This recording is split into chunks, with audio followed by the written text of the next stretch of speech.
Hello students, आज हम देख रहे हैं उसी चैप्टर में नया टॉपिक अर्थ्स मैग्नेटिज्म। जैसे कि नाम से ही पता चल रहा है अपन को, अर्थ्स मैग्नेटिज्म मतलब अपन इसमें ये देखेंगे कि अर्थ की जो मैग्नेटिक फील्ड होती है वो उसका डायरेक्शन क्या होता है, उसका एक्सिस कैसा होता है और उससे रिलेटेड टर्म्स समझेंगे। बच्चों ये तुम जानते हो, जैसे ये अर्थ है, ये इसका एक्सिस ऑफ रोटेशन होता है। अर्थ रोटेट भी करती है, रिवॉल्व भी करती है। वो रोटेट करती है, उसी से डेज एंड नाइट्स होते हैं। अर्थ अपना रोटेशन कंप्लीट करती है 24 आवर्स में। अर्थ रिवॉल्व करती है around the sun, revolution complete करती है 1 ईयर में। तो ये जिस एक्सिस के अबाउट रोटेट करती है इसको अपन बोलते हैं रोटेशनल एक्सिस। ये इसका नॉर्थ पोल होता है, इसको हम बोलते हैं ज्योग्राफिकल नॉर्थ पोल।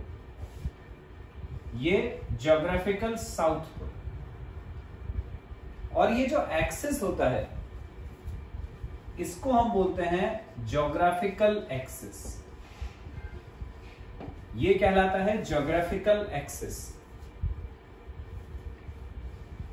अब बच्चों क्या होता है कि अर्थ की अपनी खुद की एक मैग्नेटिक फील्ड है। अर्थ की अपनी एक मैग्नेटिक फील्ड है, मतलब उसके दो पोल्स भी होंगे, जैसे एक नॉर्मल मैग्नेट के होते हैं, एक नॉर्थ पोल और एक साउथ पोल। बिल्कुल उसी तरह से अर्थ की जो मैग्नेटिक फील्ड है उसका जो साउथ पोल है वो उसके जो ज्योग्राफिकल नॉर्थ है उसके पास में लाई करता है। यहां पर लाई करता है अर्थ की मैग्नेटिक फील्ड का साउथ पोल। और जो अर्थ का ज्योग्राफिकल साउथ पोल है उसके पास में लाई करता है अर्थ की मैग्नेटिक फील्ड का नॉर्थ पोल। ये मैग्नेटिक नॉर्थ, मैग्नेटिक साउथ, इनको जो एक्सिस मिलाता है इसको हम बोलते हैं मैग्नेटिक एक्सिस। जैसे कि एक सिंपल मैग्नेट का एक्सिस होता है वैसे। तो ये मैग्नेटिक एक्सिस, ये ज्योग्राफिकल एक्सिस। जैसे कि तुम्हें दिख रहा है दोनों के बीच में कुछ एंगल बन रहा है। तो ये जो एंगल होता है ये करीब 11.3 डिग्री के आसपास होता है। ये दोनों के बीच का एंगल होता है। तो अपन ने दोनों एक्सिस देख लिए, ज्योग्राफिकल एक्सिस, मैग्नेटिक एक्सिस। तुम्हें पता है कि यदि अपन कोई मैग्नेटिक निडल लेते हैं, यदि मान लो ये मैग्नेटिक निडल जो है ये फ्रीली सस्पेंडेड है, मतलब फ्री टू मूव है, इजीली मूव कर सकती है, तो ये हमेशा इंडिकेट करती है नॉर्थ साउथ डायरेक्शन। ये हमेशा नॉर्थ साउथ डायरेक्शन में ऐसी आ जाती है, अलाइन हो जाती है।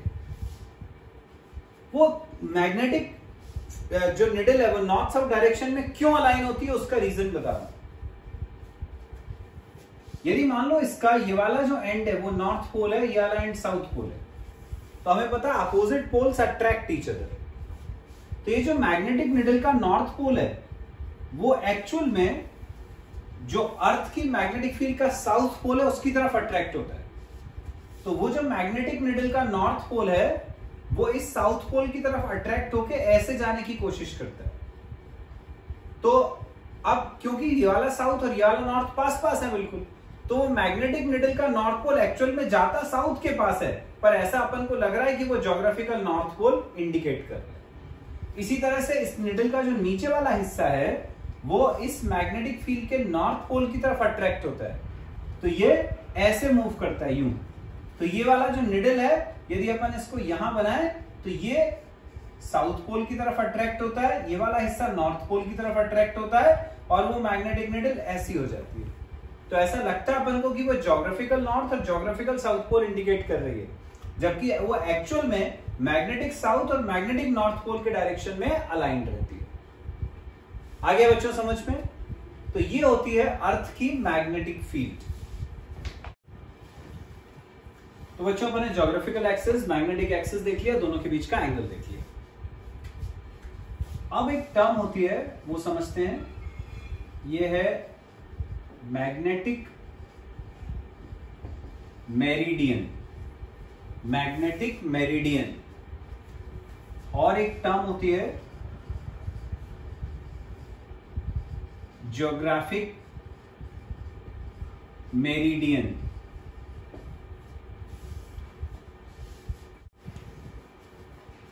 मतलब समझते हैं दोनों का, मैग्नेटिक मेरिडियन और ज्योग्राफिक मेरिडियन। हमने ज्योग्राफिकल एक्सिस देखा था, एक ऐसा वर्टिकल प्लेन जो इस ज्योग्राफिकल एक्सिस से पास करे, ऐसा जैसे ये मेरी हथेली है, ये ज्योग्राफिकल एक्सिस से जाने वाला ये जो वर्टिकल प्लेन है, इसको हम बोलते हैं ज्योग्राफिक मेरिडियन। जबकि ये था अपना मैग्नेटिक एक्सिस, एक ऐसा वर्टिकल प्लेन जो इस मैग्नेटिक एक्सिस से पास करे, ऐसे, इसको हम बोलते हैं मैग्नेटिक मेरिडियन। ठीक है, फिर से बता रहा हूं एक बार, ये ज्योग्राफिकल एक्सिस था, ये मैग्नेटिक एक्सिस था। एक ऐसा वर्टिकल प्लेन जो पास करता है ज्योग्राफिकल एक्सिस से, ऐसे, इसको हम बोलते हैं ज्योग्राफिकल मेरिडियन या ज्योग्राफिक मेरिडियन। एक ऐसा वर्टिकल प्लेन जो इस मैग्नेटिक एक्सिस से पास करता है, इसको हम बोलते हैं मैग्नेटिक मेरिडियन। आ गया। अब नेक्स्ट टॉपिक है बच्चों, मैग्नेटिक एलिमेंट्स ऑफ अर्थ। सबसे पहले इसका मतलब समझते हैं अपन। मैग्नेटिक एलिमेंट्स ऑफ अर्थ का मतलब होता है ऐसी फिजिकल क्वांटिटीज जो रिप्रेजेंट करती हैं, विच रिप्रेजेंट कंप्लीटली, जो कंप्लीटली रिप्रेजेंट करती हैं अर्थ की मैग्नेटिक फील्ड को, earth's magnetic field in magnitude and direction. Magnetic elements of earth का मतलब ऐसी फिजिकल क्वांटिटीज जो कंप्लीटली रिप्रेजेंट करती हैं अर्थ की मैग्नेटिक फील्ड को इन मैग्नीट्यूड एंड डायरेक्शन। ये मैग्नेटिक एलिमेंट्स ऑफ अर्थ कहलाते हैं। ये जो मैग्नेटिक एलिमेंट्स हैं ये तीन होते हैं। फर्स्ट, पहला होता है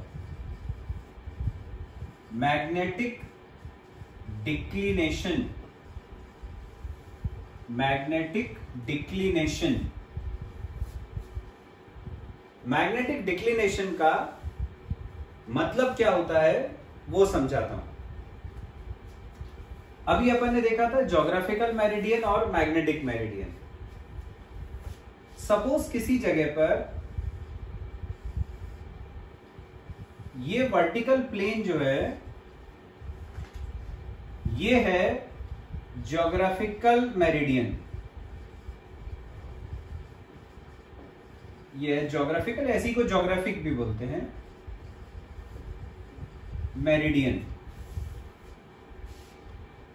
उसी जगह पर मैग्नेटिक मेरिडियन ये वाला वर्टिकल प्लेन है।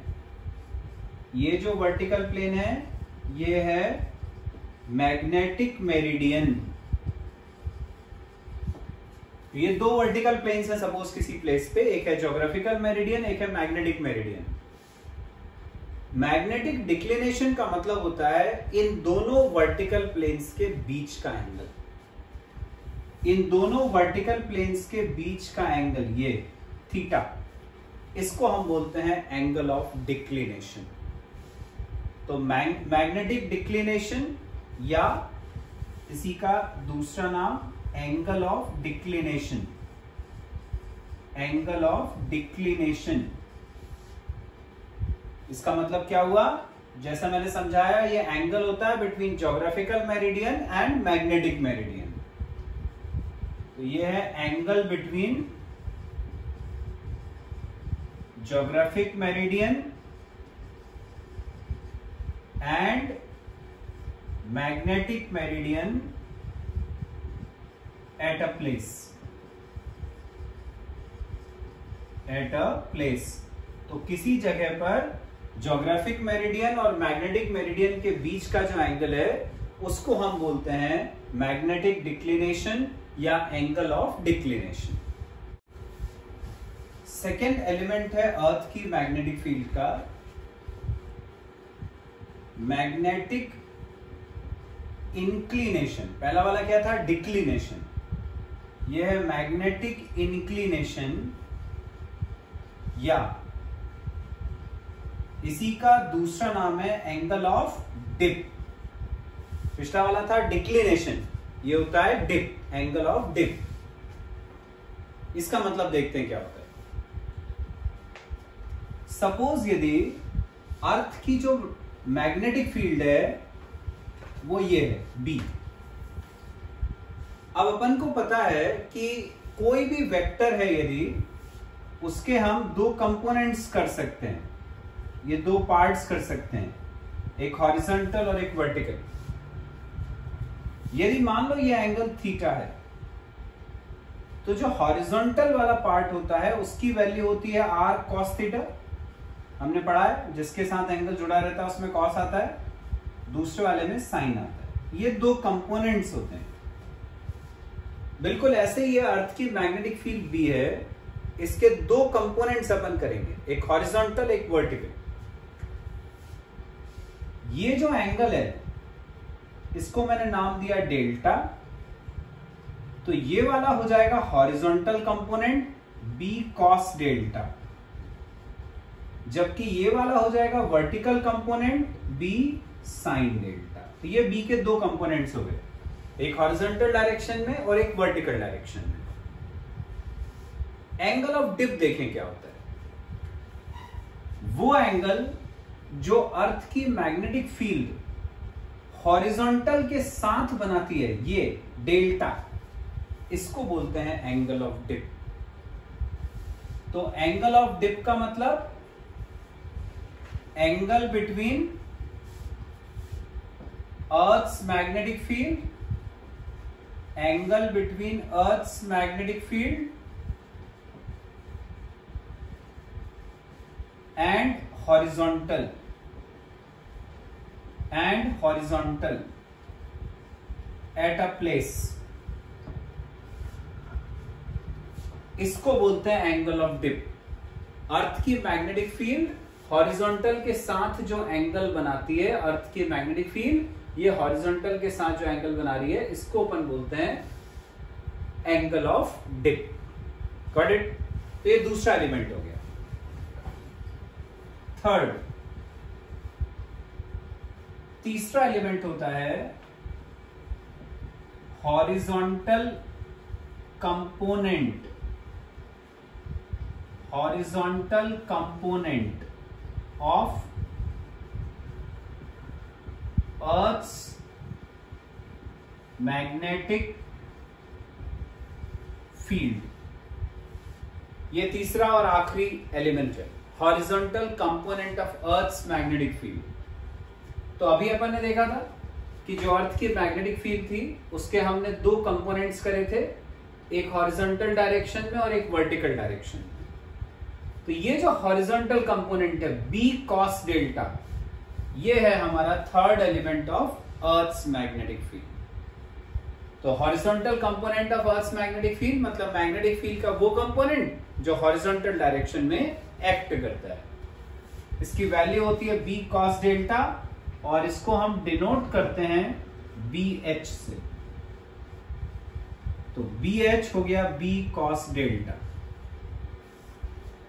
तो तीसरा element horizontal component of earth's magnetic field, जिसकी definition simple, component of earth's magnetic field in the horizontal direction is called horizontal component.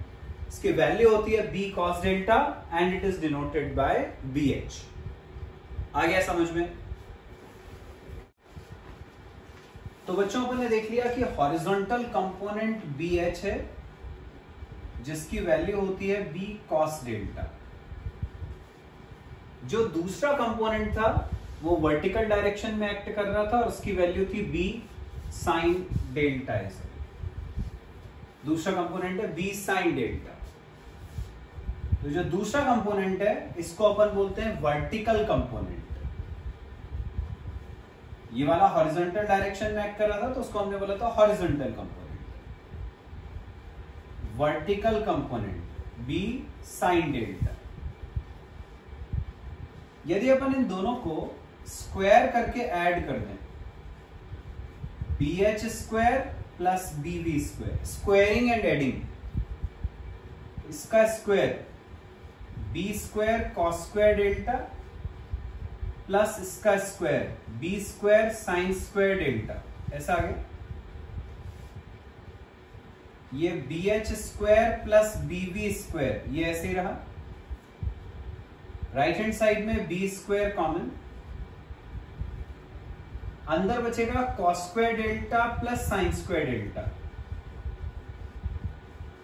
पर अपन को पता है कि cos square theta plus sine square theta 1 होता है, तो ये पूरा 1 हो जाएगा। तो बचा BH square plus BV square equal to B square. अब यहां का स्क्वायर हटाएंगे तो इस पर रूट आएगा, तो B की वैल्यू आ गई अंडर रूट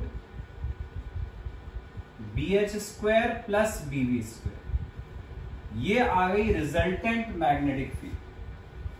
तो यदि अपन को किसी जगह पर horizontal component of earth's magnetic field पता है, vertical component of earth's magnetic field पता है, तो हम जो रिजल्टेंट मैग्नेटिक फील्ड है वो कैलकुलेट कर सकते हैं। आ गया समझ में? अब यहीं से हम एक चीज और भी निकाल सकते हैं। अपने को BH और BV ये दोनों वैल्यूज पता थी, अभी हमने दोनों को स्क्वायर करके ऐड किया था। अब मैं दोनों को डिवाइड करता हूं, second upon first, BV upon BH, BV upon BH divide करेंगे। BV की वैल्यू ऊपर रखी, B sine delta upon BH की वैल्यू B कॉस डेल्टा, ये वैल्यूज डाल दी। B से ये B कट गया, तो BV upon BH equal to आ गया साइन अपॉन कॉस, मतलब tan डेल्टा। यहां से भी डेल्टा निकालना, तो tan इस तरफ आ जाएगा, तो डेल्टा आ गया tan inverse BV upon BH। ये जो डेल्टा है इसको हमने बोला था एंगल ऑफ डिप। तो ऐसे अपन को यदि BV और BH पता है तो अपन किसी प्लेस पर एंगल ऑफ डिप कैलकुलेट कर सकते हैं। आ गया? नेक्स्ट टॉपिक है बच्चों, टर्म्स रिलेटेड टू मैग्नेटिज्म। तुम जानते हो कि यदि मान लो यहां एयर में मैग्नेटिक फील्ड प्रेजेंट है, सपोज ये मैग्नेटिक फील्ड जो एयर में प्रेजेंट है वो है B0। यदि अपन यहां पर कोई मैग्नेटिक सब्सटेंस रखते हैं, मैग्नेटिक सब्सटेंस मतलब जिसको मैग्नेट में कन्वर्ट किया जा सकता है, जैसे आयरन है, कोबाल्ट है, निकल है, जब इनको अपन किसी स्ट्रॉन्ग मैग्नेटिक फील्ड में रखते हैं तो ये खुद भी मैग्नेटाइज हो जाते हैं। ठीक है, तो ऐसा अपन ने कोई सब्सटेंस रख दिया जो खुद मैग्नेटाइज हो सकता है। जिस मैग्नेटिक फील्ड में रखा वो है B0। जिस मैग्नेटिक फील्ड में अपन इसको रखते हैं इसको हम बोलते हैं मैग्नेटाइजिंग फील्ड। मैग्नेटाइजिंग फील्ड, क्योंकि वो फील्ड है जो इस सब्सटेंस को मैग्नेट में कन्वर्ट कर सकती है। ठीक है, चलो तो अब इससे रिलेटेड कुछ टर्म्स अपन को सीखनी है। सबसे पहली टर्म है मैग्नेटिक इंटेंसिटी। मैग्नेटिक इंटेंसिटी ये बताती है कि ये जो मैग्नेटिक फील्ड है, जिसको हमने मैग्नेटाइजिंग फील्ड बोला है, ये कितनी केपेबल है इस सब्सटेंस को मैग्नेटाइज करने में। यदि अपन बोले कि किसी फील्ड की मैग्नेटिक इंटेंसिटी हाई है, इसका मतलब कि वो इसके अंदर ज्यादा स्ट्रॉन्ग मैग्नेटिज्म प्रोड्यूस कर सकती है। लो मैग्नेटिक इंटेंसिटी है, इसका मतलब कि वो वीक मैग्नेटिज्म प्रोड्यूस करेगी। तो इस मैग्नेटाइजिंग फील्ड की जो कैपेसिटी है इसको मैग्नेटाइज करने की, उसको अपन बोलते हैं मैग्नेटिक इंटेंसिटी। ये जो मैग्नेटिक इंटेंसिटी है इसको हम H से डिनोट करते हैं, और ये जो H है ये होता है मैग्नेटाइजिंग फील्ड मैग्नेटाइजिंग फील्ड और परमिएबिलिटी का रेशियो। अब मैग्नेटाइजिंग फील्ड जो है वो है बी नॉट, और ये परमिएबिलिटी किसकी? ऑफ एयर और वैक्यूम। एयर या वैक्यूम के लिए अपन परमिएबिलिटी लिखते हैं म्यू नॉट। तो बी नॉट और म्यू नॉट का जो रेशियो है ये कहलाता है मैग्नेटिक इंटेंसिटी। आ गया। नेक्स्ट जो रिलेटेड टर्म है बच्चों वो है intensity of magnetization. Intensity of magnetization का मतलब कि जो अपन ने सब्सटेंस रखा था मैग्नेटिक फील्ड में, उसके अंदर कितनी मैग्नेटिक फील्ड प्रोड्यूस हुई, उसकी मैग्नेटिक फील्ड जो उसके अंदर प्रोड्यूस हुई उसकी डिग्री कितनी है, कितनी ज्यादा स्ट्रॉन्ग मैग्नेटिक फील्ड प्रोड्यूस हुई या कितनी वीक मैग्नेटिक फील्ड प्रोड्यूस हुई, उसको बोलते हैं इंटेंसिटी ऑफ मैग्नेटाइजेशन। इसको हम आई से डिनोट करते हैं, और आई जो है ये होता है magnetic moment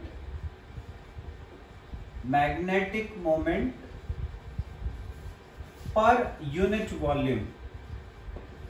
magnetic moment per unit volume ये इंटेंसिटी ऑफ मैग्नेटाइजेशन कहलाता है। मैग्नेटिक मोमेंट को हम कैपिटल एम से डिनोट करते हैं, वॉल्यूम को वी से। तो इंटेंसिटी ऑफ मैग्नेटाइजेशन होता है एम और वी का रेशियो। अब इसी को अपन एक और फॉर्म में भी लिख सकते हैं। एक तो ये फॉर्मूला हो गया, अपन ने पढ़ा था मैग्नेटिक मोमेंट होता है 2ml, जिसमें m तो पोल स्ट्रेंथ थी और 2l लेंथ थी मैग्नेट की। v मैंने क्या बोला? वॉल्यूम। वॉल्यूम को अपन ऐसे लिख सकते हैं, यदि मान लो जैसे ये मैग्नेट है, ये इसका एरिया ऑफ क्रॉस सेक्शन है, ये इसकी लेंथ है, तो तुम्हें पता है वॉल्यूम होता है एरिया इंटू लेंथ। तो एरिया को हमने लिखा a और लेंथ 2l, ये 2l से ये 2l कट, तो इंटेंसिटी ऑफ मैग्नेटाइजेशन हो गया m अपॉन a। ये इंटेंसिटी ऑफ मैग्नेटाइजेशन का एक और फॉर्मूला। तुमसे बोला जाए इसकी यूनिट क्या होती है, तो यूनिट क्या हो जाएगी? ऊपर है पोल स्ट्रेंथ, पोल स्ट्रेंथ की यूनिट एम्पियर मीटर, नीचे क्या है? एरिया, एरिया की यूनिट मीटर स्क्वायर, ये मीटर से ये स्क्वायर कट गया, तो इसकी यूनिट क्या आ गई? Ampere per metre. ये यूनिट होती है इंटेंसिटी ऑफ मैग्नेटाइजेशन। ठीक है, चल अगली टर्म। नेक्स्ट टर्म है मैग्नेटिक इंडक्शन। मैग्नेटिक इंडक्शन को अपन B से डिनोट करते हैं, और मैग्नेटिक इंडक्शन का मतलब क्या होता है? जब अपन ने किसी स्पेसिमेन को रखा मैग्नेटाइजिंग फील्ड में, ये मैग्नेटाइजिंग फील्ड B नॉट, उसमें रखा, तो ये जो मैग्नेटाइजिंग फील्ड है उसकी मैग्नेटिक लाइंस ऑफ फोर्स इसमें से पास करेंगी। साथ ही साथ जब ये मैग्नेट खुद मैग्नेटाइज हो जाएगा, ये नॉर्थ पोल ये साउथ पोल बन गया, इसमें बाहर magnetic lines of force north to south और अंदर साउथ टू नॉर्थ। ठीक है, तो जो अपन ने जिस उसको मैग्नेटिक फील्ड में रखा उसमें से तो उसकी मैग्नेटिक लाइंस ऑफ फोर्स तो इसमें से जा ही रही थी। जब ये खुद मैग्नेट बन गया तो उसकी खुद की मैग्नेटिक लाइंस ऑफ फोर्स भी इसमें से जाने लगी। तो जितनी total magnetic lines of force इसमें से पास करती हैं पर यूनिट एरिया, उन total magnetic lines of force को अपन बोलते हैं मैग्नेटिक इंडक्शन। इसमें दोनों आ जाती हैं, मैग्नेटाइजिंग फील्ड वाली भी आ जाएंगी और जो उसके अंदर खुद मैग्नेटिज्म प्रोड्यूस हुआ उसकी वजह से जो लाइन जा रही थी वो भी आ जाएंगी। तो मैग्नेटिक इंडक्शन जो है ये दो फील्ड्स का सम होता है, एक मैग्नेटाइजिंग फील्ड प्लस जो मैग्नेटिक फील्ड उसके अंदर प्रोड्यूस हुई वो, प्लस मैग्नेटिक फील्ड प्रोड्यूस्ड। तो जो मैग्नेटाइजिंग फील्ड थी वो तो वैसी रखी अपन ने बी नॉट, प्लस ये जो मैग्नेटिक फील्ड इसके अंदर प्रोड्यूस हुई उसकी वैल्यू होती है म्यू नॉट आई। जो इसके अंदर मैग्नेटिक फील्ड प्रोड्यूस होती है वो होती है म्यू नॉट आई, जबकि मैग्नेटाइजिंग फील्ड जो थी वो थी बी नॉट। तो ये जो पूरा दोनों का सम है इसको हम बोलते हैं मैग्नेटिक इंडक्शन। ये क्योंकि मैग्नेटिक फील्ड है तो इसकी यूनिट वही होगी जो अपन ने पहले पढ़ी थी, टेस्ला। इसकी यूनिट होती है टेस्ला। आ गया। ये रिलेशन अपन ने देख लिया था मैग्नेटिक इंडक्शन का, B equal to B nought plus mu nought I. इसी को अपन एक और फॉर्म में भी लिख सकते हैं। अपन ने जो पहला टर्म रिलेटेड टू मैग्नेटिज्म पढ़ा था जिसको हमने नाम दिया था मैग्नेटिक इंटेंसिटी, H से डिनोट करा था इसको। इसका फॉर्मूला था B naught upon mu naught, magnetic field in air upon permeability of air. Cross multiply यदि मैं करूं तो बी नॉट की वैल्यू आ जाएगी म्यू नॉट H, ये बी नॉट की वैल्यू आ गई। इसको बी नॉट की जगह सब्स्टिट्यूट करते हैं तो बी हो जाएगा mu not H plus mu nought I. इसमें से म्यू नॉट कॉमन, अंदर बचेगा H प्लस आई। ये मैग्नेटिक इंडक्शन का एक और फॉर्मूला है। तो मैग्नेटिक इंडक्शन को अपन ऐसे भी लिख सकते हैं और ऐसे भी लिख सकते हैं। आगे समझ में? चलो अगली टर्म देखते हैं। नेक्स्ट टर्म है related to magnetism, magnetic susceptibility. Magnetic susceptibility ये बताती है कि कोई सब्सटेंस मैग्नेटिक फील्ड में रखने पर कितनी आसानी से मैग्नेट में कन्वर्ट हो सकता है। ऐसे सब्सटेंसेस जिनकी मैग्नेटिक ससेप्टिबिलिटी ज्यादा होती है वो आसानी से मैग्नेट बन जाते हैं, जिनकी ससेप्टिबिलिटी लो रहती है वो आसानी से मैग्नेटाइज नहीं हो पाते। ठीक है। ससेप्टिबिलिटी जो है उसका सिंबल ऐसा होता है, ये ऐसा कर्व, ये स्ट्रेट, ऐसा क्रॉस जैसा रहता है। ये ससेप्टिबिलिटी का सिंबल। ससेप्टिबिलिटी जो है ये होता है intensity of magnetization, intensity of magnetization और मैग्नेटिक इंटेंसिटी का रेशियो। इंटेंसिटी ऑफ मैग्नेटाइजेशन और मैग्नेटिक इंटेंसिटी का रेशियो। अब इंटेंसिटी ऑफ मैग्नेटाइजेशन अपन ने I से डिनोट करी थी, जबकि मैग्नेटिक इंटेंसिटी हमने H से डिनोट करी थी। तो ये I और H का जो रेशियो है इसको हम बोलते हैं ससेप्टिबिलिटी। आ गया। नेक्स्ट टर्म देखते हैं अपन। नेक्स्ट टर्म है magnetic permeability. Magnetic permeability, permeability को अपन म्यू से डिनोट करते हैं। किसी सब्सटेंस की परमिएबिलिटी को म्यू से डिनोट करते हैं। यदि म्यू के नीचे 0 लगा हो, म्यू नॉट, तो वो एयर के लिए हो जाती है, बाकी के लिए म्यू। ये जो परमिएबिलिटी है ये रेशियो होता है दो चीजों का। एक तो होता है मैग्नेटिक इंडक्शन, मैग्नेटिक इंडक्शन, और दूसरा magnetic intensity. Magnetic intensity, magnetic induction और मैग्नेटिक इंटेंसिटी का रेशियो। मैग्नेटिक इंडक्शन को अपन ने B से डिनोट करा था और मैग्नेटिक इंटेंसिटी को H से डिनोट करा था। तो B और H का रेशियो होता है मैग्नेटिक परमिएबिलिटी। आ गया। नेक्स्ट टर्म है बच्चों रिलेटिव मैग्नेटिक परमिएबिलिटी। अभी अपन ने परमिएबिलिटी देखा था जो था B और H का ratio. Relative permeability mu R से डिनोट करते हैं। ये होता है permeability of substance permeability of substance upon permeability of air.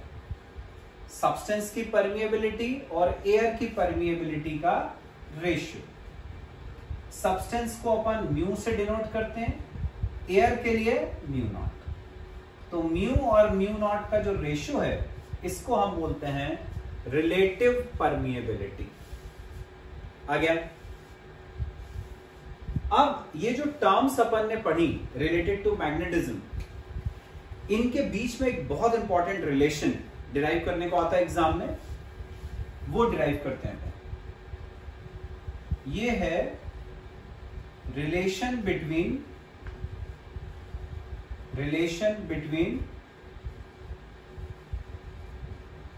Relative permeability